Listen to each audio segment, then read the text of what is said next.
হাব্বা উৎসবে শত শত মানুষ একত্রিত হয়ে একে অপরের দিকে ছুঁড়ে মারে গরুর গোবর।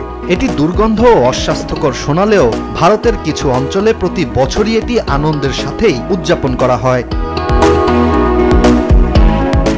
দক্ষিণ ভারতের একটি ছোট্ট গ্রাম গুম্মাটাপুর। পুরো ভারত জুড়ে দীপাবলির আলো ঝলমলে রেশ থাকলেও এই গুম্মাটাপুর গ্রামে আলোর বদলে ছড়িয়েছে গরুর গোবরের গন্ধ আর আনন্দের উন্মাদনা। কারণ এখানেই প্রতি বছর পালিত হয় গরুর গোবর দিয়ে অবিশ্বাস্য এক উৎসব।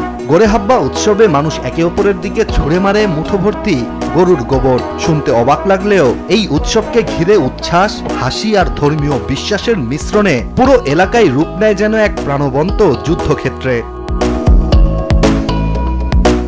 এই উৎসবের আয়োজন করতে গ্রামের প্রতিটি গরুর ঘরে গিয়ে সংগ্রহ করা হয় অস্ত্র, যেটি এই উৎসবের জন্য হয়ে থাকে তাজা গোবর। ট্রাক্টরের ট্রলিতে ভরে সেই গোবর নিয়ে আসা হয় স্থানীয় মন্দিরে, যেখানে ধর্মীয় পুরোহিতের হাত ধরে হয় পবিত্র পূজা। আর আশীর্বাদ শেষে গোবর ছড়িয়ে দেয়া হয় বিশাল এক খোলা মাঠে। মুহূর্তেই সেই মাঠ পরিণত হয় যুদ্ধক্ষেত্রে। গ্রামের পুরুষ, কিশোর, এমনকি অনেক দর্শকও নেমে পড়েন গোবরের খেলায়। হাসি ঠাট্টা, চিৎকার আর উল্লাসে মুখরিত হয়ে ওঠে আকাশ বাতাস।